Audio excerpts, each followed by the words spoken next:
Spider-Man Across the Spider-Verse. This is the full spoiler review. I do have a review up on my blog, soundarbetterinmyhead.com. Shouldn't be any spoilers on that one. I ended up giving this a 4 out of 5. Thought it was being a tiny bit generous giving it the 4, but it was a pretty solid movie. It's definitely longer. It's over 2 hours. Believe they said it's the longest animated film from an American studio, and on top of that, it's part 1 of 2, so it does leave on a cliffhanger. And there's just a lot going on in this movie. You know, you got the overall plot, you got the character stuff, you got the whole multiverse stuff. I mean, this movie is jam packed with stuff. So it's a pretty dense 2 hours plus. There are points where it drags. There are points you're kind of like, okay, where are we going? Where's this going to leave off? At the halfway point here. Plot itself, the main plot's surprisingly kind of sparse. You know, you set up what seems to be a pretty inconsequential Spider-Man villain with a Spot. For about midway or so through the film, he levels up. Maybe a little bit farther than that, he levels up. Now he's like this massive threat. Almost like, I don't know, remind me almost a little bit of Ultron in the What If series, where he becomes like, you know, able to make his way to different realities, different multiverses or whatever. But that really kind of gets pushed to the back. It's like they introduce him, they shove him in the background for a little bit, they finally level him up, and he kind of disappears for the most of the film after that. A lot of it falls down to the secondary antagonist, who is Spider-Man 2099, who it's not a villain, but he's basically in Spider-Man's way because, you know, he's trying to, you know, not only stop the Spot, but he's trying to keep the status quo. He's basically telling Spider-Man, look, there's certain events that have to happen. These are canon events. Every Spider-Man has canon events. If they get disrupted, it could destroy the entire reality. And, you know, Miles Morales' canon event apparently is going to be the death of his father. And he's basically told, you know, we can't let you stop that or it's going to end reality. Again, this also ties a lot to the What If again, where Doctor Strange undid a certain fixed point in time and it just wiped out his own reality, and the Watcher was trying to stop him. And again, that's like your main conflict in this movie is more Miguel and the other Spider-Mans trying to stop Miles, because Miles still wants to save his dad. And like I said, the Spot's kind of pushed to the background. And honestly, that's not much of sort of plot. Like, it takes a while before Miles even meets up with the, you know, Spider-Man 2099 and all the other Spider-Men. And it's, you know, then it's this huge, long section of just all multiversal wackiness. And then you finally get back to, like, okay, here's what the threat is, here's what the problem is. And that drives the rest of the film. And I said, it wraps up in a weird place, because, like, the Spot's still like a background threat. And the immediate threat's trying to save his father, but now he's dealing with an alternate universe version of Miles, trying to, you know, who's the Prowler. That's like I said, that's a whole weird detour. It looks like we're going to be getting into the next movie, so now Miles is going to have to get back to his own reality to be able to save his father and then still stop the Spot.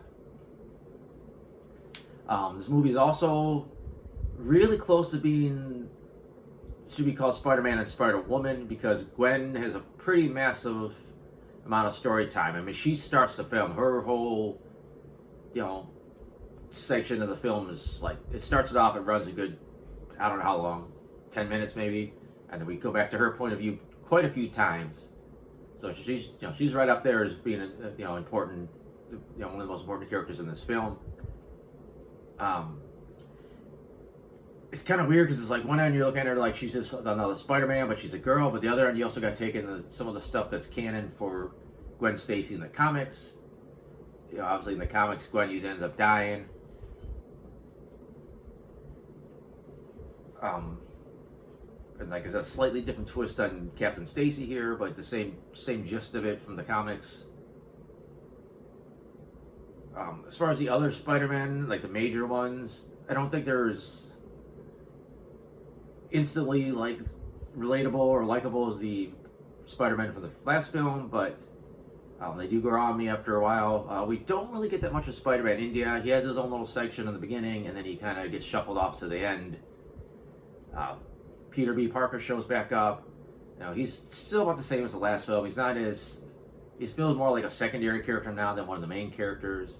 I thought Mayday was adorable. Glad to see she was included. Didn't care for Spider-Punk at first. Like, he was just annoying. Was just kind of a jackass. But as the film went on, I started liking him more and more. And I thought he actually became one of my favorite characters once I kind of got settled into him.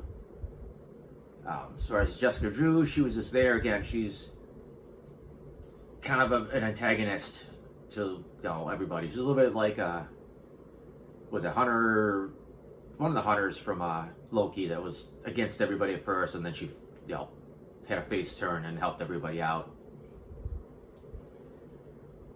And I don't know what I felt about, I think they call her Spider Bite, the one that's got a digital avatar. She was just kind of in the middle. Like, she got a lot of screen time, but I don't think she really felt that important to the film.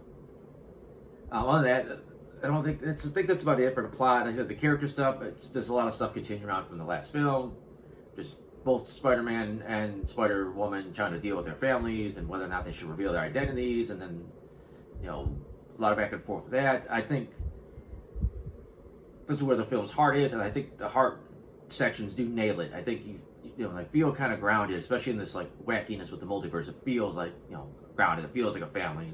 They explain themselves and why they do things, and it all makes sense, and why his mom worries about him, and how that's her little boy, and how she protects him, and she doesn't feel like the world's necessarily going to try to protect him.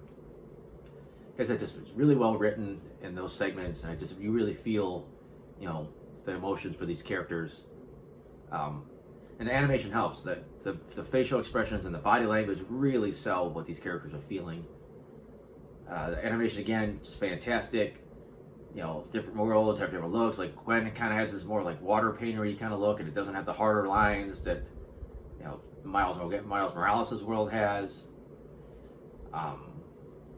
And you also see that the way some of the other Spider-Men are drawn, like the Ben Reilly Spider-Man is drawn really heavy like the old 90s era Spider-Man comic books. And then they do a lot of kind of experimental stuff. I think they get a little bit more like abstract stuff, just the way you're seeing Gwen's reflection as Spider-Woman just randomly, even though she's as Gwen, or like there's a point where Miles is kind of like thinking of all this stuff in head, and you're seeing like giant octopus tentacles going by, just referencing the last film, but it's not really there. It's just in his head. It's like being a little bit more abstract. The soundtrack's still great, like some good musical cues. The soundtrack itself is good. When it ramps up the tension, it's it really like gets you on your edge of your seat. They did it the last film with the Prowlers theme. They do this film, especially going into the end of the film when you get to the Prowlers. The humor's good. I don't think I laughed as much as I did in the first film, but there are definitely some funny moments. The action scenes are pretty cool, but a lot of them felt kind of inconsequential. Like the fight with the Vulture at the beginning. It's like, okay, this is an action scene. This is going to lead more into the plot. Like nothing major feel like is going to happen during this fight scene. It's kind of like, all right, we got to fight somebody. And even Spider-Man trying to escape all the other Spider-Man, it's like, okay, this is just a means to an end to get him back to, his reality. Like, it didn't feel like this, like, we're not fighting Thanos in this film.